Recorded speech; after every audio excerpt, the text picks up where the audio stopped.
दर्द का रिश्ता होता है। अपने पापा के बारे में इस तरह बात करते हुए शर्म नहीं आती तुम्हें? हाँ माँ, अब शर्म आती है ये सोचकर कि वो मेरे पापा है।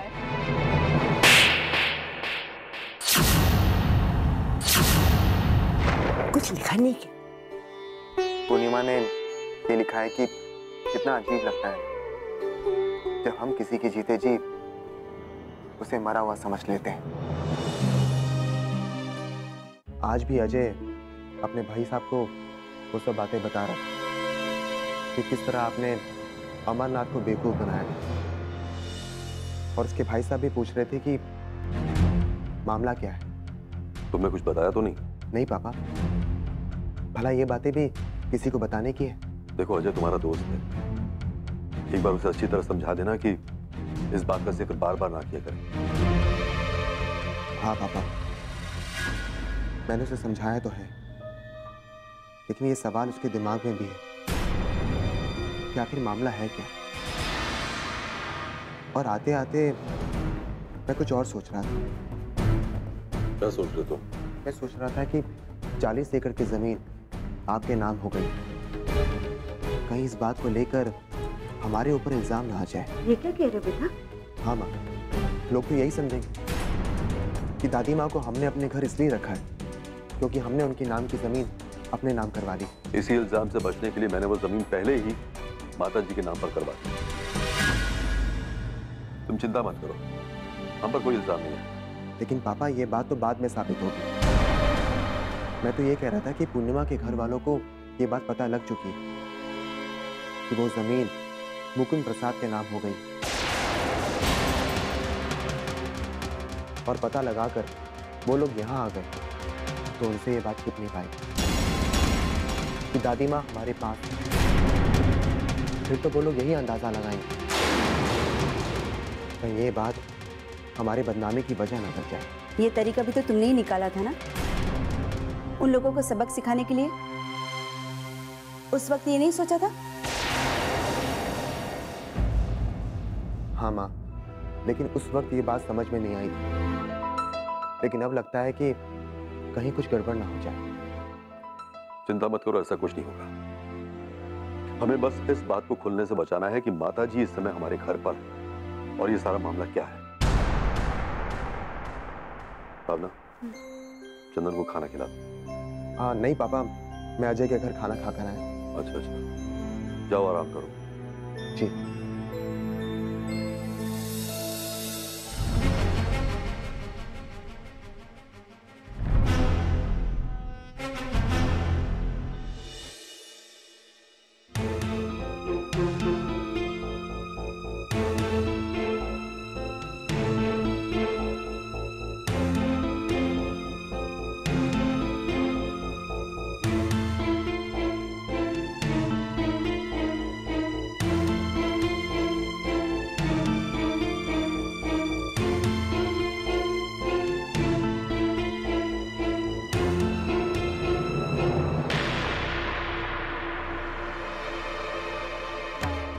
कुछ लोग ऐसे जरूर हैं जिन्हें इज्जत से ज्यादा पैसा प्यारा होता है।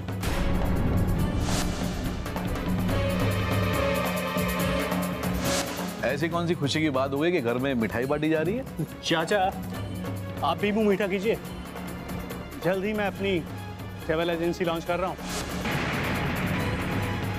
तुम जो कहना चाहते हो ना, काश आईना सामने रखकर कहा होता तो तुम्हारी सारी बातें सच साबित होती।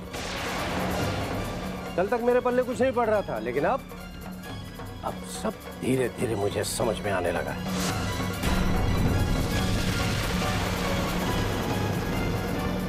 सर, आज दफ्तर बंद नहीं करना है क्या?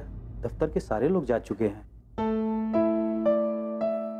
आप भी जाइए गुप्ता जी, मैं जाते जाते खुद दफ्तर बंद कर दूंगा। चाहिए? ठीक है सर। हाँ, बाकी भाई सब कहाँ हैं? क्या वो भी चले गए? नहीं सर, वो बाहर बैठे हैं। ठीक है, मैंने अंदर भेज दिया। जी सर।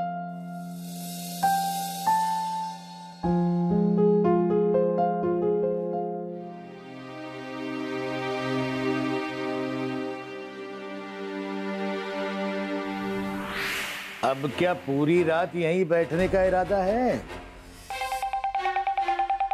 घर जाकर करूंगा भी क्या भाई साहब? और घर तो तुम्हें जाना पड़ेगा अपने हिसाब से। जाना तो पड़ेगा ही। देखो केदारनाथ, सांप सीढ़ी के इस खेल में तुम्हारे हिस्से में सांप आया है, सांप। और बड़े भाई साहब के हिस्से में सीढ़ी। सीढ़ी जिस पे उन्हें चढ़ना है, और बार बार सांप तुम्हें डसेगा और नीचे ले आएगा। ये खेल बराबर का नहीं है अपने हिसाब से। भाई साहब, मैं ये सोच रहा हूं कि मां को हरिद्वार में छोड़ देने की बात पर जो रजामंदी मैंने दी थी, क्या वो गलती थी या ये तकदीर का कोई खेल? ना ना, तकदीर का नाम लेकर खुद को तसल्ली देने की कोशिश मत करो। अरे किसी की खराब नियत को अपनी तकदीर मत मानो। अरे तकदीर की बातें छोड़ो, कर्म की बात, कर्म की सोचो कि अब तुम्हें क्या कर्म करना है, वरना तुम यहां तकदीर को रोते बैठोगे और तुम्हारे घर में अंधेरा हो जाएगा। और उधर किसी के घर में रोशनी होगी, दिवाली मनाई जाएगी, खुशियां मनाई जाएगी अपने हिसाब से।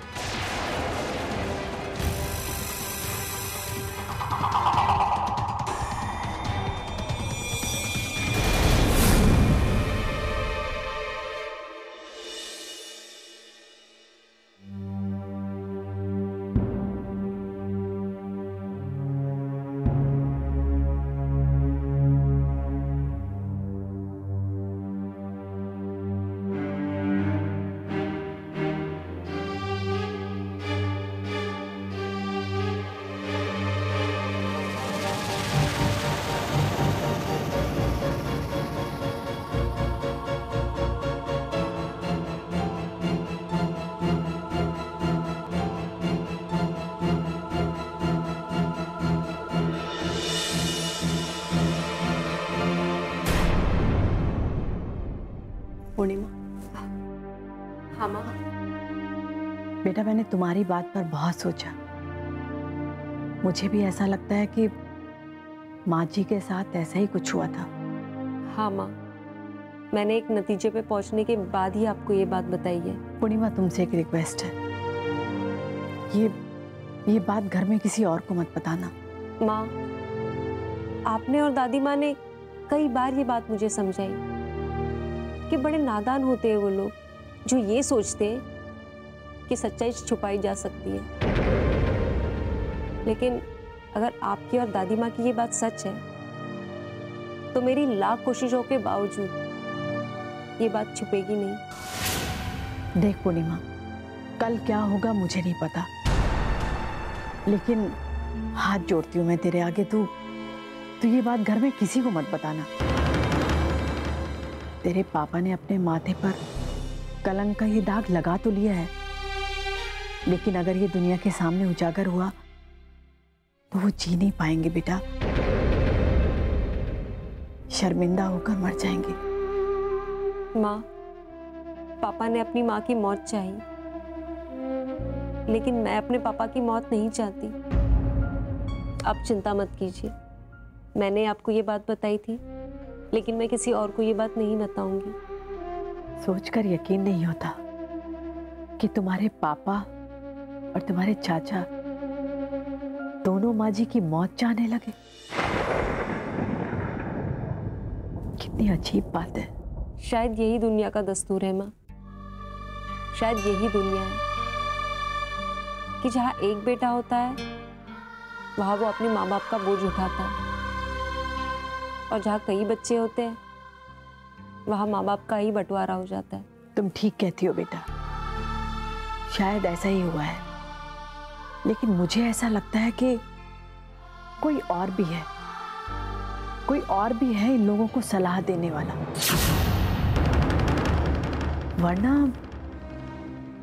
वरना कोई अपनी माँ की मौत की कल्पना भी कैसे कर सकता है। अब जो भी खुलासा होगा माँ, दादी माँ का पता चलने के बाद ही होगा। क्या? हाँ माँ, मुझे पूरा विश्वास है कि दादी माँ मरी नहीं बल्कि जिंदा है।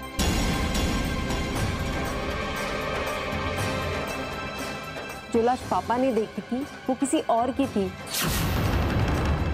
और माँ, अब मैं दादी माँ को ढूंढने की कोशिश करने वाली हूँ और आप मुझे नहीं रोकेंगी। भगवान करे तुम्हारा ये विश्वास सच साबित हो।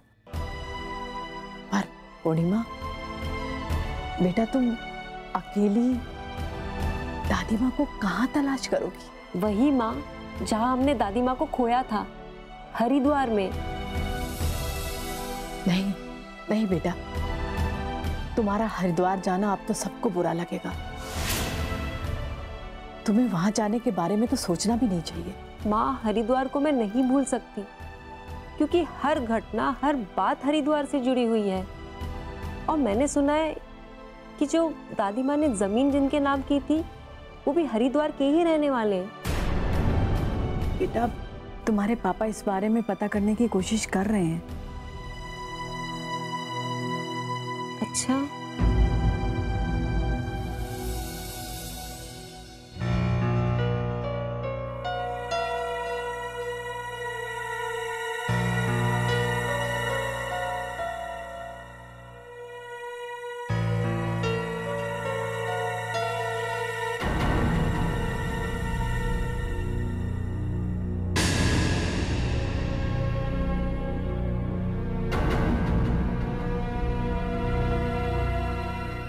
पापा, आप अभी तक सोए नहीं? हाँ, वो नींद नहीं आ रही थी। तुम इस वक्त कहाँ से आ रहे? पापा, मैं वो विक्रम से मिलने गया था। फाइनेंस की बात चलाई है, उसी की मीटिंग थी। अच्छा है बेटे, ये तुम्हारी सारी कोशिशें कामयाब हो रही। वैभव, मैं तो दिल से चाहता था कि तुम्हारे इस बिजनेस वेंचर में कुछ तो कंट्रीब्यूट करूं, लेकिन अब तो जानते ही हो कि हमारे हालात क्या हैं, हमारे फाइनेंसिस क्राइसिस क्या है। मैं बहुत शर्मिंदा हूं वैभव। पापा, मैं समझ सकता हूँ, लेकिन बैंक से जो लोन मिल रहा है वो नई कंपनी के लिए मिल रहा है। उसी के आधार पे लोन पास हुआ है और सारा अरेंजमेंट विक्रम कर रहा है। पापा, मेरी शुभकामनाएं हमेशा तुम्हारे साथ हैं। वाह भाई साहब वाह, अपने बेटे की किस्मत तो आपने संवार दी। इससे बड़ी शुभकामनाएं और क्या हो सकती है? क्या बकवास कर रहे हो तुम? भाई साहब, मैं आपसे छोटा जरूर, पर इतना भी छोटा नहीं कि मैं इन बातों को समझ नहीं सकता। वाह, मेरे ही सामने क्या खेल खेला जा रहा है। केदारनाथ, केदारनाथ, शांति से काम लो। ये तुम भूल जाते हो कि ये घर है। शांति की वजह से ही ये सब कुछ हुआ है बाके भैया। आज मुझे ऐसा लग रहा है कि मेरी इज्जत, मेरा सम्मान, सब कुछ खोता जा रहा है। अपनी जबान मत खोलो तुम केदार, क्योंकि मैं अपनी जबान खोलना नहीं चाहता। दरअसल जिस भंवर में मैं फंसा हूं उसका एहसास तुम्हें बहुत अच्छी तरह से है कि मैं कुछ न सह सकता हूं और न कुछ कह सकता हूं। अब मुझे इतना भी मजबूर मत करो कि मैं अपनी जबान खोल। तो फिर खोलिए ना अपनी जुबान। खोलते क्यों नहीं आप?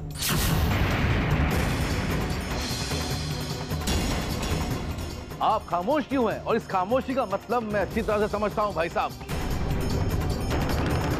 और आप मुझसे कह रहे हैं कि आप अपनी जुबान खोलेंगे? आपने इतना कह दिया कि पीलीभीत की वो 40 एकड़ जमीन किसी और के नाम हो चुकी है। बस आपके ये कहने से पूरा मामला ही खत्म हो गया। ना आप कोई कानूनी दावे पेश कर रहे हैं, ना ही उस आदमी को ढूंढने की कोशिश कर रहे हैं। इन सब से आपकी नीयत सामने आती है भाई साहब। क्या बात है, आप कुछ बताएंगे? वही हुआ है जिसकी बहुत दिनों से उम्मीद थी। वैभव का ऑफिस लॉन्च हो रहा है, उसकी कंपनी लॉन्च हो रही है। दर्द का रिश्ता होता है। हमारी कंपनी भले ही नीलाम होती है तो हो जाए, पर अपने बेटे के नाम पर नई कंपनी लॉन्च होने को तैयार है। जबान को लगा दो तुम केदार। अगर तुम्हें पता करना है तो जाओ पता करो। पता करो कि उस जमीन का मालिक कौन है, कैसे वो जमीन उसके हाथ में लग गई। जाओ पता करो। हाँ, मैं पता लगाऊंगा, जरूर मैं पता लगाऊंगा। पर मुझे ये अच्छी तरह से पता है कि भले ही उस जमीन का मालिक कोई और हो, पर उसका असली मालिक कौन है ये मैं अच्छी तरह से समझता हूँ।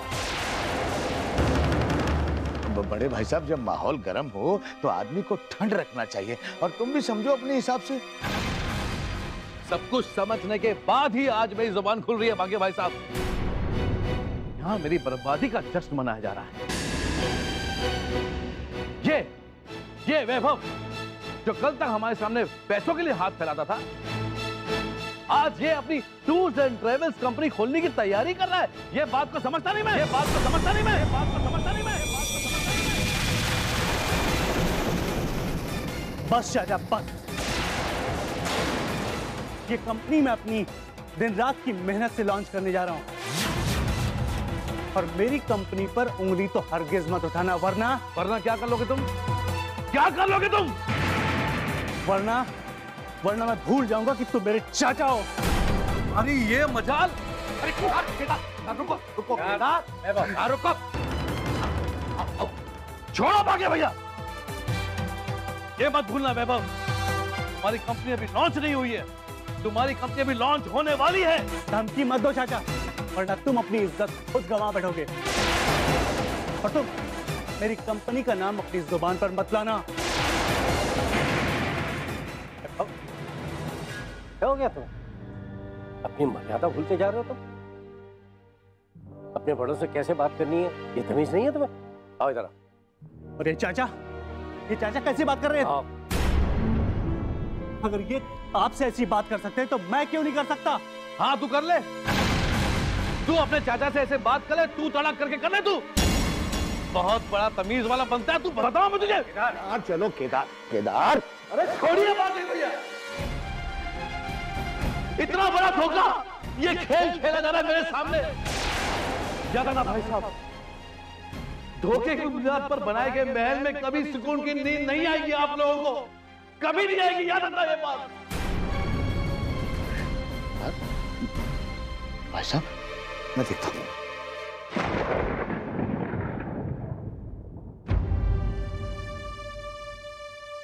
आप शांत हो जाइए वैभव।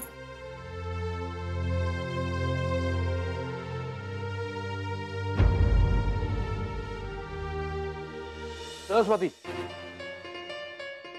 मैं इन्हें जवाब दूंगा, जरूर दूंगा, और ऐसा जवाब दूंगा कि ये अपना चेहरा किसी को दिखाने लायक नहीं रहेंगे। क्या हुआ? क्या बात है, आप कुछ बताएंगे? वही हुआ है जिसकी बहुत दिनों से उम्मीद थी। वैभव का ऑफिस लॉन्च हो रहा है, उसकी कंपनी लॉन्च हो रही है। वाह वाह क्या बात है, खुलेआम आंखों में धूल झोंकने की तैयारी चल रही है, और इनको लगता है मैं चुप रहूंगा। नहीं, मैं कभी चुप नहीं रहूंगा। ये किसी की नहीं, आपकी गलती है। आप ही की गलतियों का नतीजा है ये। मैंने आपको एक बार नहीं 1000 बार समझाया होगा कि इस तरह आंखें बंद कर कर किसी पर भरोसा मत कीजिए, लेकिन नहीं, आपके लिए तो आपके भाई साहब सब कुछ है। हाँ सरस्वती, आज मुझे अपनी गलतियों का एहसास हुआ है। तुमने बिल्कुल ठीक कहा। मैं आज तक हमेशा से यह सोचता आ रहा था कि मेरे लिए इस जिंदगी में सबसे ज्यादा जो सोचता है वो है मेरे बड़े भाई साहब। आपने तो उनको भगवान बना कर रखा था ना। भाई साहब ना हुए, भगवान हो गए। अब देख लिया, आ गया ना उनका असली रूप सामने। यही है उनका असली रूप, यही है। अगर भगवान बनाकर मैंने उनकी पूजा की है ना, तो इनका यह असली चेहरा देखकर इन्हें सबक भी मैं ही सिखाऊंगा। मैं ऐसा नहीं हूं कि वो जमीन को भूल जाऊं, मैं ऐसा नहीं हूं कि वो हड़प कर जाए और मैं चुपचाप देखता रहूं। अपने आप को बहुत बड़ी हस्ती बनाने की कोशिश कर रहे हैं ना वो। मिट जाएगी उनकी हस्ती। क्या कर लेंगे आप क्या कर लेंगे? वो अच्छी तरह समझते हैं कि आप उनका कुछ नहीं बिगाड़ सकते। एक बात का ख्याल रखिएगा, आप आपके हाथ खाली है, लेकिन उनके पास पैसों की ताकत भी है। माँ की वो जमीन और जमीन के वो पैसे भाई साहब के लिए ताकत नहीं बनेंगे सरस्वती, बल्कि बहुत बड़ी मुसीबत बनेंगे, बहुत बड़ी मुसीबत। आपके कह देने से कुछ नहीं होने वाला। उनको जो धोखा करना था वो कर चुके हैं। वो तो अपनी जिंदगी संवार चुके हैं। अब वो अपनी बेटी की जिंदगी संवार रहे हैं। तुम ठीक कहते हो सरस्वती।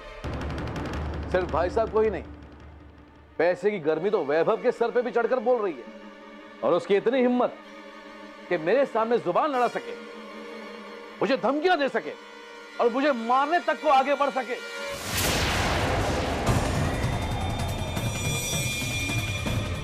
आपने चाचा की बात नहीं सुनी?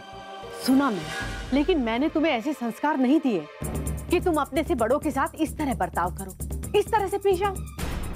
दर्द का रिश्ता होता है। वो भी उनकी सोची समझी चाल रही होगी।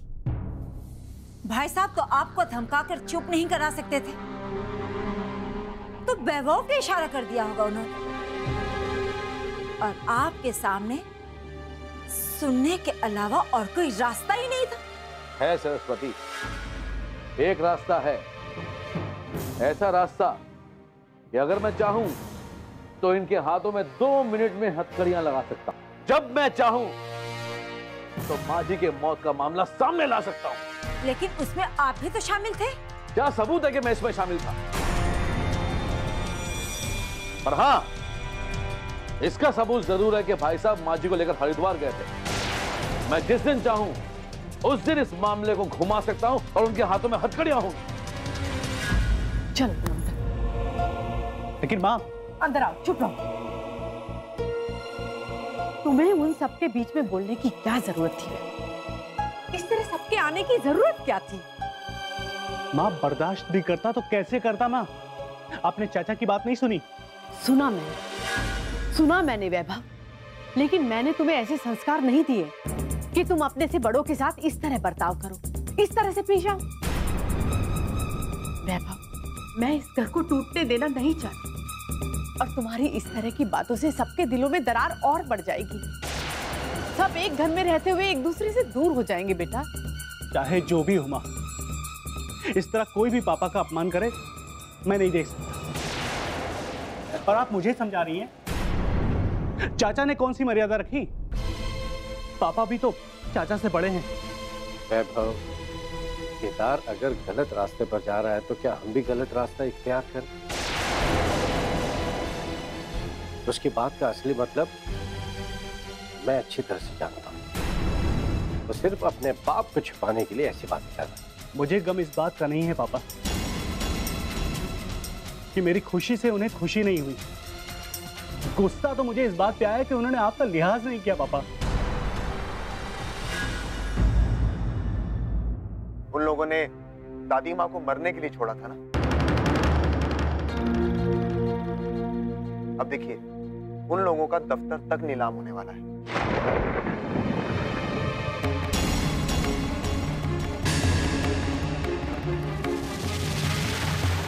अब दफ्तर को बचाने के लिए ही तो मैं इन दोनों को उकसा रहा हूं।